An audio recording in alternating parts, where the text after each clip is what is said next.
Hi all, തുടരും. ഈ cinema ഇത്ര ഭീകരമാകാനുള്ള കാരണം എന്താ? ഞാനിന്ന് ഉച്ചയ്ക്ക് 1:15 ഷോയ്ക്ക് ഫാമിലി ആയിട്ട് പടം കാണാനായിട്ട് പോയി. അറിയാലോ, ലാലേട്ടൻ്റെ പടത്തിന് ഒരു പോസിറ്റീവ് റിപ്പോർട്ട് കഴിഞ്ഞാൽ ഉറപ്പാണ് കേരളക്കാളം മൊത്തം തിയേറ്ററിലേക്ക് പോകുന്നുള്ളതിൽ യാതൊരു സംശയവുമില്ല. കാരണം ലാലേട്ടൻ്റെ സ്ട്രെങ്ത് എന്ന് പറഞ്ഞാൽ ഫാമിലി സപ്പോർട്ടാണ്. കാരണം ഇത്ര തുടർച്ചയായിട്ട് തുടരെ പരാജയ സിനിമകൾ വന്നിട്ടും ഇപ്പോഴും ഇന്ന് ഞാൻ ഉച്ചയ്ക്ക് പോയ ഷോയ്ക്ക് ഹൗസ്ഫുള്ളാണ്. സാധാരണ ഉച്ചത്തെ ഷോയൊന്നും അങ്ങനെ ഹൗസ്ഫുള്ളായിട്ട് നമ്മൾ കാണാറില്ല. അത്രയും ഭീകരമായിട്ടുള്ള ഒരു ഒഴുക്കാണ് നമ്മുടെ തിയേറ്ററിൽ വന്നു കൊടുക്കുന്നത്. ഞാൻ ഈ സിനിമ കണ്ടു കഴിയുമ്പോൾ, അല്ലെങ്കിൽ സിനിമ കണ്ടുകൊണ്ടിരിക്കുമ്പോൾ ഞാൻ വിചാരിച്ചിട്ടുണ്ട്, എന്താണ് ആളുകൾ ഇത്രയൊക്കെ പറയുന്നത്? എന്താണ് ഇത്രയും ഭീകരമായ സിനിമയാണ് ആളുകൾ എന്താ പറയുന്നത്? അതിനുള്ള സാധനങ്ങളൊക്കെ സിനിമയിലുണ്ട്. പക്ഷേ ഒരു ഏവറേജ് റിവ്യൂ പോലും വരാതെ, ഈ കുഴപ്പമില്ല എന്നുള്ള റിവ്യൂ പോലും ഞാൻ എവിടെയും കേട്ടിട്ടില്ല. സൂപ്പർ സിനിമ, ഉഗ്രൻ, അടിപൊളി. അതിൻ്റെ കൂടെ പറയുന്ന മറ്റൊരു കാര്യം കൂടി ഉണ്ട്. അതാണ് സിനിമയുടെ ഏറ്റവും വലിയ ഹൈലൈറ്റ് എന്ന് പറയുന്നത്. ഒന്നുമില്ല, ഇത്രയും കാലം ഇനി ഒരിക്കലും സംഭവിക്കില്ല എന്ന് പ്രതീക്ഷിച്ച ഒരു സംഭവമാണ് ഈ സിനിമയിലുള്ളത്. ലാലേട്ടൻ്റെ മാസ്മരിക പെർഫോമൻസ് ഒരു രക്ഷയില്ല. ഒരിക്കലും തിരിച്ച് കാണാൻ കഴിയുന്ന, ഒരിക്കലും തിരിച്ച് കിട്ടൂല എന്ന് പ്രതീക്ഷിച്ച ലാലേട്ടനെ നമുക്ക് സ്ക്രീനിൽ കാണാൻ പറ്റിയതിൻ്റെ സന്തോഷമാണ് ഇന്ന് ഈ സിനിമയ്ക്ക് കിട്ടിയിരിക്കുന്ന പോസിറ്റീവ് റിവ്യൂ എന്ന് പറയുന്നത്. സിനിമയിലെ ആ കഥയും അതിൻ്റെ കൊണ്ടുപോയ രീതിയൊക്കെ സൂപ്പറാണ് കേട്ടോ. അതൊക്കെ നമുക്കൊരു നോർമൽ സിനിമ പോലെ തന്നെ ആസ്വദിക്കാൻ പറ്റുന്നത് തന്നെയാണ്. പക്ഷേ അതിനപ്പുറത്തേക്ക് ഈ സിനിമ തരുന്നൊരു സന്തോഷം എന്താണെന്ന് വെച്ചാൽ, കുറേ മനസ്സ് നിറഞ്ഞ് നമ്മൾ കണ്ടിരുന്നു പോയി. പണ്ടത്തെ ആ ഒരു കുസൃതിയും തമാശയും മാസും ഒക്കെ തന്നെയാണെങ്കിലും ഒരു ഇഷ്ട നടനോട് കൊടുക്കാൻ പറ്റിയ ഏറ്റവും നല്ലൊരു ട്രിബ്യൂട്ടാണ് നമ്മുടെ തരുൺ മൂർത്തി, മോഹൻലാൽ അല്ലെങ്കിൽ ലാലേട്ടന് സമ്മാനിച്ചിട്ടുള്ളത്. ഏതൊരു മലയാളിയുടെയും ഉള്ളിൻ്റെ ഉള്ളിൽ ഒരു ചെറിയ ലാലേട്ടൻ ഫാൻ ഉണ്ടാവുമല്ലോ. അപ്പോൾ അങ്ങനെയുള്ള ഒരു ലാലേട്ടൻ ഫാൻ നമ്മുടെ ഉള്ളിലൊക്കെ ഉണ്ട്. അത് അറിയാതെ വന്ന് നമ്മൾ തിയേറ്ററിൽ അറിയാതെ കൈയടിച്ചു പോയി, അറിയാതെ വിസിലടിച്ചു പോയി, അറിയാതെ എഴുന്നേറ്റ് കൈയടിച്ചു പോയി. നമ്മൾ പോലും അറിയാതെ ഉള്ളിൽ തട്ടുന്ന രീതിയിൽ ആ ഒരു ലാലേട്ടനെ നമുക്ക് തിരിച്ച് കിട്ടി എന്നുള്ളതാണ് ഈ ഒരു സിനിമയുടെ ഏറ്റവും വലിയ ഹൈലൈറ്റ് എന്ന് പറയുന്നത്.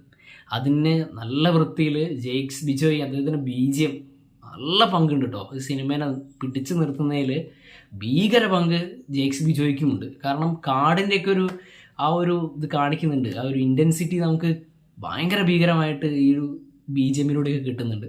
പിന്നെ മാസ് സീൻസ് വരുമ്പോഴും അല്ല ഇമോഷണൽ സീൻസ് വരുമ്പോഴൊക്കെ ജെയ്ക്സ് ബിജോയിൻ്റെ BGM ഭയങ്കര ഇൻഫ്ലുവൻസാണ്. പിന്നെ എടുത്തു പറയേണ്ടത് ഇതിലെ വില്ലൻ. എൻ്റെ പൊന്നോ, അദ്ദേഹം പുതിയ ആളാണെന്നാണ് കേട്ടത്. അദ്ദേഹത്തിൻ്റെ റോള് അതും മാരക ഫിസിക്ക് വെച്ചിട്ടൊന്നല്ല. അദ്ദേഹത്തിൻ്റെ നോട്ടം, അദ്ദേഹത്തിൻ്റെ ഡയലോഗ് ഡെലിവറി, മാനറിസം കൊണ്ടൊക്കെ ലാലേട്ടന് പറ്റിയ അടിപൊളി വില്ലനായിട്ട് അദ്ദേഹം അവതരിപ്പിച്ചിട്ടുണ്ട്. സൂപ്പർ, അദ്ദേഹത്തിന് ഹാറ്റ്സ് ഓഫ്. പിന്നെ ബിനു പപ്പു ആണെങ്കിലും കൂടെ അഭിനയിച്ച എല്ലാവരും, കാസ്റ്റിംഗ്, ശോഭനയും ലാലേട്ടനും തമ്മിലുള്ള കെമിസ്ട്രിയൊക്കെ, കാരണം ഇന്നത്തെ കാലത്തൊക്കെ അങ്ങനത്തെ കെമിസ്ട്രിയൊക്കെ വൃത്തിയിൽ നമ്മളിൽ കണക്ട് ചെയ്യാന്ന് പറഞ്ഞാൽ ഭയങ്കര സംഭവമാണ്. കാരണം ക്രിഞ്ച് തോന്നും, ക്രിഞ്ചിൻ്റെ കാലഘട്ടമാണല്ലോ. അപ്പോൾ ചെറിയ രീതിയിൽ എവിടെയെങ്കിലുമൊക്കെ ഒന്ന് പാളിപ്പോയാൽ കല്ലുകടിയായി തോന്നേണ്ട സീനുകളൊക്കെ നമുക്കറിയാണ്ട്, നമ്മൾ പോലും അറിയാണ്ട് ഒരു മാജിക് അവിടെ ക്രിയേറ്റ് ചെയ്യുന്നുണ്ട്. അത് ഒന്നെങ്കിൽ നമുക്ക് ശോഭനയും ലാലേട്ടനും തമ്മിലുള്ള ജോഡിയോടുള്ള ഇഷ്ടം കൊണ്ടാണോ, മേക്കിംഗ് ആണോ, എന്തോ അറിയില്ല, എന്തോ ഒരു മാജിക് ആ ഒരു സംഭവം അവിടെ സ്ക്രീനിൽ നടക്കുന്നുണ്ട്. കൂടുതലൊന്നും ഞാൻ പറയുന്നില്ല. എനിക്ക് പറയേണ്ട ഒരു സീനുണ്ട്. അതിൽ ലാലേട്ടൻ തൻ്റെ മകൻ്റെ കയ്യിൽ നിന്നൊരു സിഗരറ്റ് കിട്ടിയിട്ട് അത് വലിച്ചു നോക്കിയിട്ട് ഇത് കഞ്ചാവാണോ അല്ലെങ്കിൽ സിഗരറ്റ് തന്നെയാണോ എന്ന് ചെക്ക് ചെയ്യുന്നൊരു, അപ്പോഴുള്ള പുള്ളിയുടെ എക്സ്പ്രഷൻസൊക്കെ ഉണ്ട്. അതൊക്കെ കാണുമ്പോൾ ഉള്ളിങ്ങനെ നിറയുക. കാരണം അങ്ങനത്തെ ഒരു എക്സ്പ്രഷൻ ലാലേട്ടൻ്റെ കയ്യിൽ നിന്ന് കിട്ടിയിട്ട് എത്ര കാലമായി. ഏതൊരു സിനിമാ പ്രേമിയുടെ ഉള്ളിലും സന്തോഷം കൊണ്ട് നിറഞ്ഞിട്ടുണ്ടാവും. പിന്നെ പ്രത്യേകമായിട്ട് പറയാനുള്ളത്, ഇതൊരു ലാലേട്ടൻ ഫാൻസിന് മാത്രം തൃപ്തിപ്പെടുന്ന ഒരു സിനിമയല്ല, എല്ലാതരം ഓഡിയൻസിനും ഇഷ്ടപ്പെടുന്ന രീതിയിലാണ് ഈ സിനിമ ഉള്ളത്. അല്ലാണ്ട് ഫാൻ ബോയ് പടം എന്നുള്ള രീതിയിൽ ഫാൻസിന് മാത്രം കുട്ടിഘോഷിച്ച് കൈയടിക്കാൻ പറ്റിയ സിനിമയല്ല. ഏതൊരു മലയാളിക്കും ഇഷ്ടപ്പെടുന്ന രീതിയിലുള്ള ഒരു നല്ല കൊച്ചു സിനിമയാണ്. വാട്സപ്പിൽ കണ്ടൊരു മെസ്സേജാണ്. ഒരു കുട്ടി രാവിലെ സ്കൂളിലേക്ക് വീട്ടിൽ നിന്ന് പോയ സമയത്ത് ഒരു സാധനം മിസ്സായിപ്പോയി. അങ്ങനെ അതന്നെയായിരിക്കും കുട്ടിയുടെ മനസ്സിലുള്ള വിഷമം എന്ന് പറയുന്നത്. അങ്ങനെ കുട്ടി തിരിച്ച് വീട്ടിലേക്ക് പോകുന്ന സമയത്ത് ആ സാധനം കൈ കിട്ടുമ്പോണ്ടാവുന്ന ഒരു സന്തോഷം ഉണ്ടല്ലോ, ആ പറഞ്ഞറിയിക്കാൻ പറ്റാത്തൊരു സന്തോഷം. ആ സന്തോഷമാണ് ഏതൊരു മലയാളിക്കും ഈ തുടരുന്നുള്ള സിനിമ കണ്ട് പുറത്തേക്ക് വരുമ്പോൾ ഉണ്ടാവുക. സത്യം, ഇതൊരു വികാരമാണ്. ഈ സിനിമയ്ക്കും ഈ സ്പോർട്സിനൊക്കെ ഉള്ള, കലയ്ക്കും സ്പോർട്സിനുള്ള മെയിൻ പോസിറ്റീവ് സൈഡാണ്. അതായത് നമ്മളെല്ലാം മറക്കുകയാണ് കുറച്ച് നേരത്തേക്കെങ്കിലും. ഇവിടെ രാഷ്ട്രീയം, ജാതി, മതം എന്നൊക്കെ പറഞ്ഞിട്ട് ഭീകരമായിട്ട് ഇങ്ങനെ സംഭവങ്ങൾ ഇവിടെ നടന്നുകൊണ്ടിരിക്കുമ്പോൾ ഒക്കെ മറന്നുകൊണ്ട് കുറച്ച് നേരത്തേക്ക് എല്ലാവരും ഒരുമിച്ച് കാണുന്നു, ഒരുമിച്ചിരുന്ന് സന്തോഷത്തോടെ അതിനെക്കുറിച്ച് പറയുന്നു. അത് വേറൊരു വേൾഡ്, റിയാലിറ്റിയിൽ നിന്നുള്ള വേറൊരു വേൾഡിലേക്ക് നമ്മൾ പോകുന്നൊരു സംഭവമാണല്ലോ. അത് തരുന്നൊരു സന്തോഷം വേറെ തന്നെയാണ്. അപ്പോൾ ഇതുപോലുള്ള സിനിമകൾ സംഭവിക്കട്ടെ. ഇങ്ങനെ എല്ലാവരും ഇപ്പോൾ നമ്മൾ തിയേറ്ററിൽ പോകുന്ന സമയത്ത് തന്നെ നമ്മൾ പ്രതീക്ഷിക്കാത്ത കുറേ പേരെ കാണുന്നു, കുറേ കാലത്തിന് ശേഷം ഇപ്പോൾ കാണുന്നു, അവരായിട്ട് സംസാരിക്കുന്നു, സന്തോഷം പങ്കിടുന്നു. ഇതൊക്കെ ഒരു വേറെ വേൾഡ് തന്നെയാണ്, സന്തോഷത്തിൻ്റെ വേറൊരു തലമാണ് ഇതൊക്കെ. അപ്പം ലാലേട്ടൻ ഇതുപോലുള്ള സിനിമകൾ ഇനിയും ചെയ്യണം, ഇനിയും തുടരണം.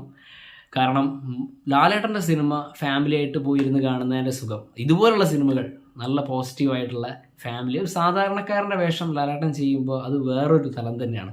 ഒരു സാധാരണക്കാരൻ എന്നുള്ള നിലയിൽ ലാലേട്ടന് പകരമായിട്ട് വേറൊരു നടനെ മലയാളിക്ക് സങ്കല്പിക്കാൻ കഴിയില്ല. അപ്പോൾ ഇതുപോലുള്ള സിനിമകൾ നമ്മൾ ഫാമിലിയായിട്ട് പോയിരുന്ന് കാണുമ്പോൾ കിട്ടുന്നൊരു സന്തോഷം, തമാശയിൽ ചിരിച്ചും സങ്കടങ്ങളിൽ നമ്മൾ കരഞ്ഞും ലാലേട്ടൻ്റെ മാസിനൊപ്പം നമ്മൾ കൈയടിച്ചും ഒക്കെ ഉണ്ടാകുന്നൊരു മൊമെൻ്റ് ഉണ്ടല്ലോ, അത് വേറെ തന്നെയാണ്. മറ്റൊരു സിനിമയുടെ റിവ്യൂ ആയിട്ട് വരുന്നവരെല്ലാവർക്കും